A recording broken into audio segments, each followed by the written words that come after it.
एक 16 साल का लड़का हिमालय की गुफाओं में पहुंच जाता है पद यात्रा करके। जब वो उन गुफाओं में पहुंचता है तो वहां पर एक ऐसी गुफा में पहुंचता है जो रोज उसे अपने सपने में दिखाई देती है। उस गुफा के पत्थर पर एक नाम लिखा हुआ था। उस नाम को देखकर ये लड़का सुबक सुबक कर रोता है। दिल इसका भर आता है और ये वहीं पर बैठकर माने किसी पश्चाताप में जल रहा हो या किसी कड़ी को सुलझाने की कोशिश कर रहा हो। तभी वहीं पर एक संत आते हैं और वो कहते हैं कि अलख निरंजन, हे बालक, तू ऐसे क्यों रो रहा है? क्या तेरी परेशानी है? क्या दुख है? क्या तकलीफ है? तू मुझे बता। और वो संत इस बालक को देखकर कहता है कि तू आगे चलकर तेरा नाम इस दुनिया में घूमेगा, लोग तुझे तेरे नाम से ही जानेंगे और तू तो किसी के यानी बुलावे पर या किसी आत्मा को मुक्त करने के लिए यहाँ तक पदयात्रा करके आया है। तेरा एक लक्ष्य है और वो लक्ष्य जो तेरा लक्ष्य पिछले जन्म में पूरा नहीं हुआ, वो लक्ष्य तेरा यहीं पर पूरा होगा। तो निश्चिंत होकर यहाँ पर अपनी सेवा में लग जा। अब की बार तेरा बेड़ा पार होगा। और उसके बाद आज तक भी इस बालक को दोबारा इस दुनिया में किसी ने भी नहीं देखा। दोस्तों, ना ही तो उस बालक का कभी किसी को शरीर मिला, ना ही उस बालक की कभी किसी को आत्मा मिली। वो बालक उस गुफा में से कहाँ विलीन हो जाता है ये हमें बिल्कुल भी मालूम नहीं होता और आज तक भी कोई पता नहीं लगा पाता है। उस गुफा के पत्थर पर किसका नाम लिखा हुआ था वो भी आप लोगों को बताऊंगी। और ये पूरा मामला क्या होता है, पूरा मामला यानी आपके सामने रखने वाली हूँ। और आपको एक भक्ति की शक्ति और कहते हैं कि एक संत की जो ताकत होती है, एक संत का जो त्याग का बल होता है, वो सब कुछ आप लोगों के सामने रखूंगी। तो ध्यान से सुनना, बहुत सीख और प्रेरणा देने वाली घटना है। आज मैं अपने चैनल पर ऐसी घटना पहली बार लेकर आई हूं। तो चलिए इस घटना की तरफ चलते हैं। घटना की तरफ चलते हैं, यहाँ पर उत्तर प्रदेश के चित्रकूट पर चलते हैं, जैसे संतों की नगरी भी या संतों का कहते हैं कि रहने का आवास भी माना जाता है। यहाँ पर एक लड़के का जन्म होता है। लड़के का जब जन्म होता है तो उस लड़के का नाम दिवेश रखा जाता है। दिवेश बहुत ही सुंदर और बहुत तेजबान था जब से पैदा हुआ था। पंडित ने जब इस लड़के की एक छवि देखी थी तो घर वालों से कह दिया था कि ये आपके पास नहीं रहेगा। जब इसके पैर चलने योग्य हो जाएंगे तो ये घर छोड़कर जाएगा। अच्छा, जब पंडित ऐसी भविष्यवाणी करे तो माँ को डर लगता है। माँ तो माँ होती है, वो बचपन से ही भगवान से अपने बेटे को दूर करने की कोशिश करती है। हमेशा उसे गृहस्थी में, मोह माया में जाल ये बिछाती है और सोचती है कि मेरा जो दिवेश है कभी भी इसको छोड़कर जाने नहीं दूंगी। दोस्तों, यहाँ पर ये इसी तरह से अपने बच्चे का पालन पोषण करती है। लेकिन जब ये दिवेश 4 साल की उम्र में होता है, हालांकि पहले से ही इसके चेहरे पर तेज बहुत होता है। कहते हैं चित्रकूट का जो स्थान होता है वहां पर कोई भी आता था इनके घर में, देखते ही इस बालक को कह दिया करता था कि ये तो एक दिव्य आत्मा है, इसकी तरफ तो देखने क्षण भर से ही हमारे दुख और कष्ट मिट जाएंगे। ऐसा दिव्य बालक हमने पहली बार देखा है। ये सारी चीजें माँ की चिंता बढ़ा रही थी, माँ को परेशान कर रही थी कि मेरा बालक सच में ही कहीं मुझे छोड़कर तो नहीं चला जाएगा। दिवेश 4 साल की उम्र में कहने लगता है कि मुझे मेरी गुफा में जाना है, मैं वहां पर जाकर तप करूंगा। माँ अपने बेटे को धमकाते हुए कहती है कि हट, क्या कहता है तू, कहाँ, कौन सी गुफा? तो यहाँ पर दिवेश कहता है कि मुझे ये तो नहीं पता कौन सी गुफा है, लेकिन वहां पर मेरा त्रिशूल है और आज भी मेरा नाम वहां पर है, सुनहरे अक्षरों में मेरा नाम है। माँ, मैं वहां पर जाऊंगा, मैं यहाँ का हूं ही नहीं। दिवेश अपने आप से संघर्ष करता है। माँ उसे इस दुनियादारी में ढालना चाहती है, माँ उसे गृहस्थ में रखना चाहती है और बेटा वैराग्य में जाना चाहता है। बड़ी दुविधा है ना? सोचकर देखिए अपने दिमाग में उस घर में क्या चल रहा होगा जिस माँ के आंसू गवाही देते हैं कि नहीं बेटे लाल, तू मुझे छोड़कर नहीं जा सकता। लाल जो 5 साल की उम्र में एक फैसला लेकर बैठ चुका था कि मैं यहाँ पर नहीं रुकूंगा, मैं इस लक्ष्य से नहीं आया हूँ, लेकिन माँ जब तक आप मुझे आज्ञा नहीं दोगे, जब तक मैं इस घर से प्रस्थान नहीं कर सकता। अगर आपके दिल को दुखाकर मैं यहाँ से गया तो आपकी मेरा जो कर्म है वो यहीं से बिगड़ जाएगा। मैंने आपका दिल तोड़ा, दिल दुखाया, तो मेरी सेवा आराधना नहीं लगेगी। 5 साल के बालक में इतना ज्ञान होना बहुत बड़ी बात हो जाती है। दिवेश रात को एक आवाज सुनता है, एक महिला की आवाज आती है और वो कहती है कि योगी, तुमने अपना किया हुआ वादा तोड़ा है। मैं तुम्हारे वादे में आज भी यहाँ पर बैठी हुई हूँ। तो वो घबरा कर उठता है, कहता है कि माँ, अब तक तो मुझे गुफा दिखाई दे रही थी, लेकिन उस गुफा में मुझे एक स्त्री दिखाई देती है जो मुझे आवाज लगा रही है, योगी कहकर बुलाती है। अब यहाँ पर जो दिवेश होता है उसका सोना बंद हो चुका था, वो बावला सा हो जाता है। हमेशा भगवान का नाम रटना, हमेशा भगवान का, हमेशा अपनी पूजा आराधना में रहना, हमेशा प्रभु का ध्यान रखना, यही सब कुछ चल रहा था। माँ भी बेटे को देखकर कभी कभी भावुक हो जाती थी, क्योंकि दिवेश रात के वक्त उठकर बैठ जाया करता था। जब वो महिला की आवाज आया करती थी, योगी, तुमने अपना वादा पूरा नहीं किया। योगी, मेरी आत्मा यहाँ पर कैद है। योगी, मैं यहाँ से कैसे जाऊंगी। योगी, तुम अपनी जिंदगी में खो चुके हो, लेकिन मैं यहाँ पर बंधन हूँ। मुझे मुक्ति चाहिए, मुझे जाना है योगी, मुझे यहाँ से जाना है। मुझे मुक्त करो योगी, मुझे मुक्त करो। सोचिए आप, आपके 6 साल के बच्चे को कोई महिला ऐसे पुकारे तो क्या आप जाने दोगे? ये संतों की ही वाणी है, ये संतों का ही राग है। इसे हम नहीं समझ सकते, आप नहीं समझ सकते, इसे संत ही समझ सकते हैं। यहाँ पर दिवेश जो होता है दिन पर दिन बड़ा हो रहा था। जब दिवेश 12 साल की उम्र में होता है तो कहता है कि माँ, मैं थक चुका हूँ। वो महिला हर रोज मुझे आवाज लगाती है, मेरे माथे पर पसीना आते हैं। वो महिला कहती है कि तेरी अभी तपस्या अधूरी है योगी, तुम्हें मुझे मुक्त करना है, तुम्हें मुझे मुक्ति देनी है। मुझे इस तरह से बुलाती है, माँ, मुझे मेरी यात्रा पर भेज दो। वो अपनी माँ से आग्रह करता है, माँ, आपकी आज्ञा के बिना मैं घर से बाहर पाँव नहीं रख सकता। माँ भी बेटे की बेचैनी को और बेकरार को समझ चुकी थी। परिवार भी समझ चुका था कि ये कितना परेशान है, कितना बेचैन है, कितना इसके अंदर दुख है और ये कितना वैराग्य में पढ़ना चाहता है। धीरे धीरे जब वक्त निकलता है तो एक माँ को समझने में 16 साल लग जाते हैं। वो माँ अपने कलेजे पर पत्थर रखकर कहती है, जा बेटा, अपनी जिंदगी तू अपने तौर तरीके से जी। तुम्हें योगी बनना, जोगी बनना, जो कुछ बनना है तू कर ले, लेकिन मेरी आज्ञा है, लेकिन कभी अपनी इस माँ को मत भूलना मेरे लाल। मुझे हमेशा याद रखना। आंख बंद करूं तो तेरी माँ तेरे सामने आए, मैं तुम्हें आज्ञा देती हूँ। दोस्तों, सतयुग जैसी घटना लग रही है ना, कलयुग की घटना है। यहाँ से वो माँ अपने बेटे को आज्ञा देती है और ये 16 साल की उम्र में घर से बाहर निकल जाता है। दोस्तों, यहाँ पर उत्तराखंड की पहाड़ियों में ये लड़का 16 साल की उम्र में पैदल पद यात्रा करता है, पैदल चलता जाता है। जो भी संत से मिलता है वो कहता है कि आहा, बड़े अच्छे दर्शन हुए हैं, तुम बड़े ही बहुत ही गुणी बालक हो, तुम्हारे दर्शन करके मैं धन्य हो गया।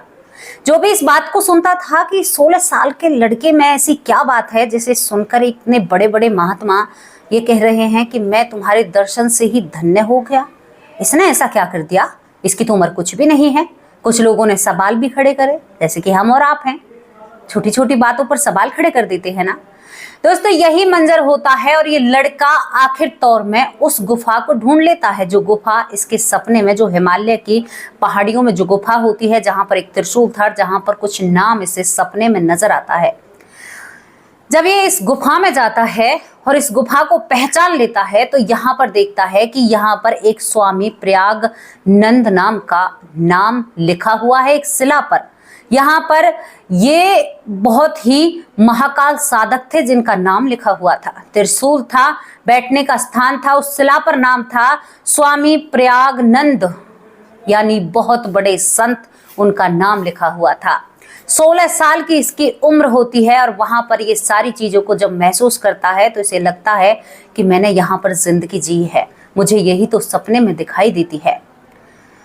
वो उसे सब कुछ अपना बीता हुआ समय याद आता है और उसे याद आता है समय में, क्योंकि यहाँ पर ये जो लड़का था दिवेश, ये पिछले जन्म में बहुत बड़ा साधक था जिसका नाम स्वामी प्रयागनंद था, यानी जो इस शिला पर था। लेकिन दोस्तों, इसका अंत कैसे हुआ, कैसे इसको दूसरा जन्म लेना पड़ा? जब ये हिमालय की गुफाओं में जो जोगी था, योगी जोगी जो भी था, वो वहां पर तप करता है, तो फिर अंत क्यों और अंत के बाद शुरुआत क्यों? क्योंकि तब तो हमें समाप्त करता है ना, हमें मुक्ति देता है जन्म और मरण से। तो फिर ये क्यों हुआ था? ये घटना जब हम आपको बताएंगे तो आप हैरान हो जाओगे और कह देंगे, आप कहोगे कि जो यहाँ पर जोगी या योगी जो होते हैं वो भी अपने कर्म से विमुख नहीं हो सकते, मुंह नहीं फेर सकते। उनकी करनी का भी फल उन्हें दिया जाता है, ग्रस्त को माफ कर दिया जा सकता है। लेकिन एक संत को कभी भी भगवान माफ नहीं करते हैं, क्योंकि एक वो अपनी कड़ी तपस्या करते हैं, उसे अपना बीता हुआ जन्म आता है और उसकी आंखों में आंसू होते हैं। तभी यहाँ पर एक बहुत बड़ी दिव्य संत आते हैं और अलख निरंजन करते हैं और कहते हैं कि बालक क्यों रो रहे हो? तुम्हें भगवान ने दूसरा मौका दिया है, इस मौके पर तुम्हें अपनी जिंदगी को संभालना होगा। तुम्हें दोबारा से वो अनंत भक्ति चालू करनी होगी जिस भक्ति के लिए तुम बने हो, जो भक्ति तुम्हारी, जो साधना बीते जन्म में अधूरी रह गई, उस साधना को पूरा करना होगा। तुम्हें इन सारी चीजों को पूरा करके ही रहना होगा, तभी तुम एक सिद्ध संत कहलाओगे। तुम्हें उस बीते हुए जन्म के उस कार्य को भी सुधारना होगा जो कार्य तुमसे बिगड़ा था, जिस कार्य से तुम विमुख हुए थे, या जिस चीज को तुमने देखकर अनदेखा करा था। आपके मन में कई सवाल आ रहे होंगे कि कौन सा वो काम था, कौन सा वो कार्य था कि जो एक संत से रह सकता है। दोस्तों, यहाँ पर एक महिला होती है, जो मैंने आपसे जिक्र किया, उसे सपने में आवाज लगाती है। यहाँ पर एक बहुत बड़ी साध्वी होती है, वो भी यहाँ पर हिमालय की वादियों में, गुफाओं में तपस्या करती है। लेकिन उस महिला के अंदर एक, कहते हैं ना कि एक महिला का तन, कहते हैं आग और फूस का बैर होता है मर्द और पुरुष में। ये जो जोगनी होती है, ये जो साधनी होती है, यहाँ पर ये स्वामी प्रयागनंद को एक तरफा प्रेम करने लगती है। जब एक तरफा प्रेम करती है तो ये प्रेम इस जो ये संत है, इसकी तपस्या में भंग डाल देता है। ये बहुत कड़ी तपस्या करता है, और कड़ी तपस्या जब ये करता रहता है तो इसका आखिरी चरण चल रहा था तपस्या का। तभी यहाँ पर जो ये योगिनी होती है, मतलब जो ये महिला होती है, साध्वी होती है, वो आकर इस योगी को आवाज लगा देती है। जब इस संत को आवाज लगाई जाती है, जो स्वामी प्रयागनंद जी होते हैं, तो यहाँ पर उनके शरीर से प्राण निकल जाते हैं, उनकी तपस्या भंग हो जाती है, और वो जो कार्य पूरा करना चाहते थे या इस धरती से मुक्ति चाहते थे, मरण और जन्म से, वो अधूरा रह जाता है, और उनके जो प्राण होते हैं वो बैकुंठ पधार जाते हैं, और उन्हें दूसरा जन्म लेना पड़ता है यहाँ पर त्रिवेश के रूप में, यानी दिवेश के रूप में। त्रिवेश नाम मैंने गलत बोल दिया है। दिवेश के रूप में वो जानते हैं। उसके बाद यहाँ पर रोते हैं। दिवेश जो हैं वो संत के सामने रोकते हैं कि हे संत, हे महापुरुष, मेरी जो गलतियां थी, मेरी गलती कहूं या उस साध्वी की गलती कहूं, तभी यहाँ पर वो संत उसे बताते हैं कि जो साध्वी थी, आज तक भी उसकी आत्मा यहीं पर कैद है, जब तक तुम उसे मुक्त नहीं करोगे, क्योंकि वो तुम्हारे प्रेम जाल में थी, यानी वो अपनी तरफ से अपने ही बुने हुए जाल में फंस चुकी थी। यानी जो एक तरफा प्रेम था, देखो किसी के मन पर किसी का बस नहीं होता। आज आप और आप पर कोई बिना बात के आपसे प्यार करे तो फिर उसकी गलती है, आपकी गलती नहीं है। आपकी गलती कैसे हो सकती है? आपने कभी उस दृष्टि से उसे देखा ही नहीं, लेकिन वो आपको निहार रहा है या देख रहा है, तो फिर गलती किसकी हुई? यहाँ पर इसी तरह से वो साध्वी उसे पसंद किया करती थी, जबकि वो साधु के भेष में बिल्कुल भी इन बातों में नहीं होते हैं, तभी उनका दूसरा जन्म होता है। और यहाँ पर तब जाकर ये स्वामी प्रयागनंद जो दिवेश होते हैं, वो इस महिला को मुक्ति दिलाते हैं। वो महिला, उस महिला की आत्मा आज भी उस गुफा में कैद थी। वो उसे सपने में आवाज लगाया करती थी कि जोगी तुम्हें आना होगा, तुम्हें मुझे मुक्त करना होगा। वही थी वो महिला, वही थी वो साध्वी जो इस साधु को बुलाया करती थी।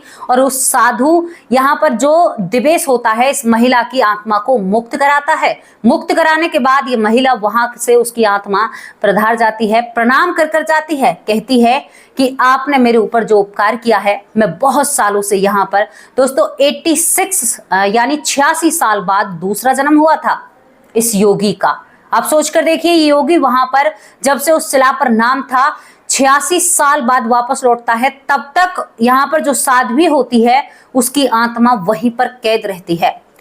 बहुत ही रोचक और दिल को छू लेने वाली घटना है, और ऐसी घटना आपने कहीं पर भी नहीं सुनी होगी।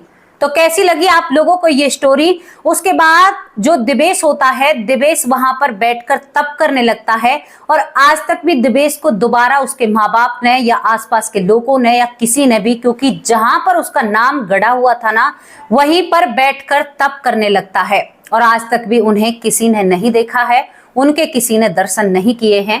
ये ऐसी पुनर्जन्म की घटना थी जहां पर एक आत्मा को मुक्त होना था, जहां पर एक आत्मा को श्री भगवान को पाना था। तो दोस्तों, हम और आप क्या हैं? हम तो तुच्छ प्राणी हैं, हमारा तो कोई वजूद ही नहीं है इन लोगों के सामने। कितनी भावुक भरी कहानी है, कितनी सुंदर, मन को छू लेने वाली घटना है। गदगद हो जाता है मन इन चीजों को सुनकर। दिल को एक सुकून मिलता है कि हम एक ऐसी संतों की नगरी में हमारा जन्म हुआ है, ऐसे भगवान के चरणों में हमारा जन्म हुआ है, जहां पर ऐसी भूमि है जहां पर पग पग पर उनके साक्ष्य मिलते हैं, पग पर उनका नसीब मिलता है। दोस्तों, कैसी लगी आपको ये स्टोरी? अपनी राय कमेंट बॉक्स में जरूर रखना। अब यहाँ पर मैं अपने परिवार के नाम लेना चाहती हूँ। मेरे परिवार के पहले सदस्य हैं, जो मेरा प्यारा परिवार है, जो हमेशा मेरा ख्याल रखता है, हमेशा मेरी सेहत का ध्यान रखता है। मुझे भी अपनी सेहत के बारे में बता दिया करो, भले ही मैं व्यस्त रहती हूँ, लेकिन मैं अपने परिवार को वक्त देना चाहती हूँ। दोस्तों, यहाँ पर नारायण स्वरूप पहला सदस्य है, हमारे भाई हैं, बहुत बहुत धन्यवाद भाई जी। अंजना कुमारी बहुत अच्छी बहन है, बहुत बहुत धन्यवाद। सुषमा भोसले बहुत बहुत धन्यवाद, बहुत अच्छे कमेंट करती हैं। खुशी सिंह भी बहुत अच्छा कमेंट करती हैं। मधु उपमन माँ मथुरा से हैं, बहुत बहुत धन्यवाद प्यारी माँ। मधुत यहाँ पर आपका नाम ऐसा ही है। योग माया साहू बहुत बहुत धन्यवाद, बहुत प्यारी बहन है। मंजू बहन बहुत बहुत धन्यवाद। पिंटू पाटिल बहुत अच्छे कमेंट करते हैं। वंदना चंदेल बहुत बहुत धन्यवाद। अर्चना दुबे बहुत प्यारे कमेंट करती हैं, बहुत प्यारी बहन है। राधा मिश्रा हमारी बहुत प्यारी बहन है, कितना सुंदर नाम है। अनुपम कुमार बहुत बहुत धन्यवाद भाई आपका। यहाँ पर साक्षी M2 बहुत बहुत धन्यवाद प्यारी बहन, कैसे हो आप? आशा गुप्ता बहुत बहुत धन्यवाद। ज्ञान तारा सरस्वती ज्ञान का भंडार हिस्ट्री को बहुत कवर करती हैं। यहाँ पर सरयू बाला बहन बहुत बहुत धन्यवाद, बहुत अच्छे कमेंट करती हैं। प्रदीप वर्मा बहुत बहुत धन्यवाद। सुमित्रा पौर बहुत प्यारी बहन है। महेंद्र पांचाल भाई रेगुलर कमेंट करते हैं, रोज कमेंट करते हैं। विनोद पाटिल बहुत बहुत धन्यवाद भाई, आपके भी रेगुलर कमेंट आते हैं, बहुत अच्छे आपके कमेंट होते हैं। गीता उपाध्याय बहुत बहुत धन्यवाद। गीता उपाध्याय हमारी बहुत प्यारी बहन है। पुष्पा पांडे बहुत बहुत धन्यवाद। चंदन कुमार बहुत बहुत धन्यवाद। प्रीति शर्मा बहुत अच्छी बहन है। डॉक्टर राजेश शर्मा बहुत अच्छे भाई हैं, कई दिनों से रेगुलर कमेंट कर रहे हैं। अंबिका प्रधान बहुत प्यारी बहन है। अंबिका प्रधान कैसी हो प्यारी बहन? यहाँ पर डॉक्टर सुरेश सोनी बहुत अच्छे भाई हैं हमारे, हमेशा सपोर्ट में खड़े रहते हैं। डॉक्टर सुरेश सोनी बड़े भाई हैं और पूरे परिवार में सबसे बड़ा होने का दावा करते हैं।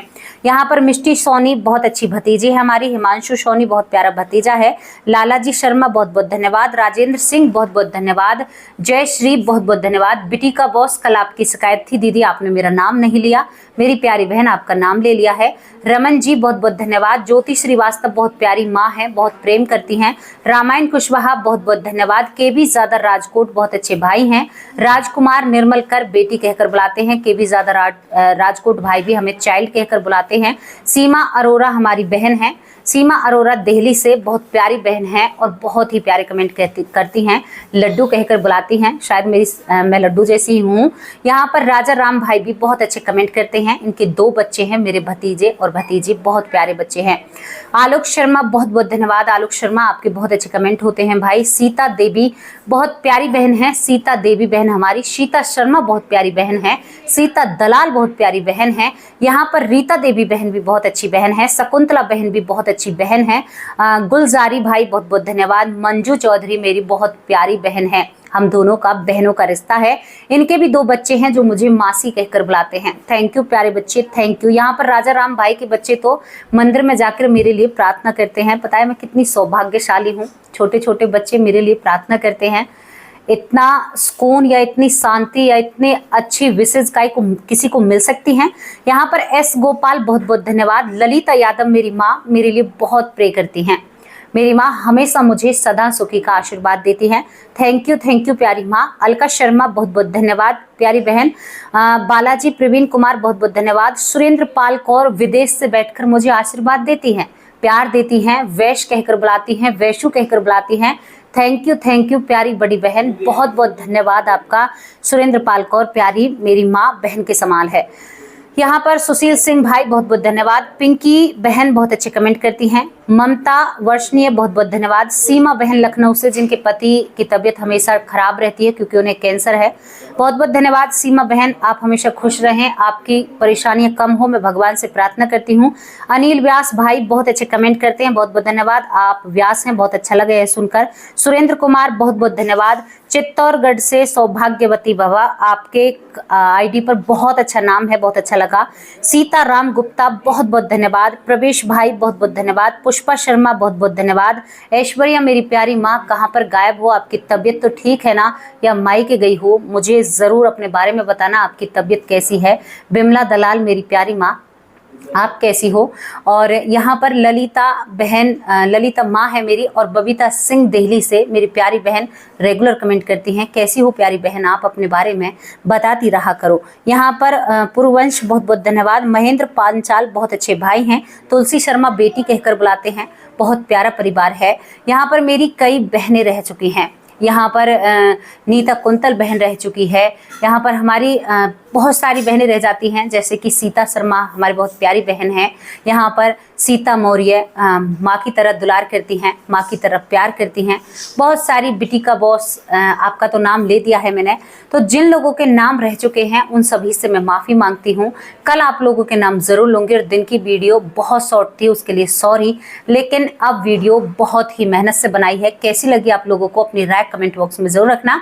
अब आप लोगों से विदा लेती हूँ, कल हाजिर होंगे। मेरे प्यारे परिवार, अपना ध्यान रखा कीजिए, अपना ख्याल रखा कीजिए, दवाई टाइम पर लिया कीजिए, क्योंकि मेरा परिवार, मुझे पता है किस एज का मुझसे परिवार जुड़ा हुआ है, तो अपना अपना ध्यान रखिए। कल हाजिर होंगे एक सच्ची और अच्छी स्टोरी के साथ। तब तक के लिए नमस्कार, जय हिंद, जय भारत।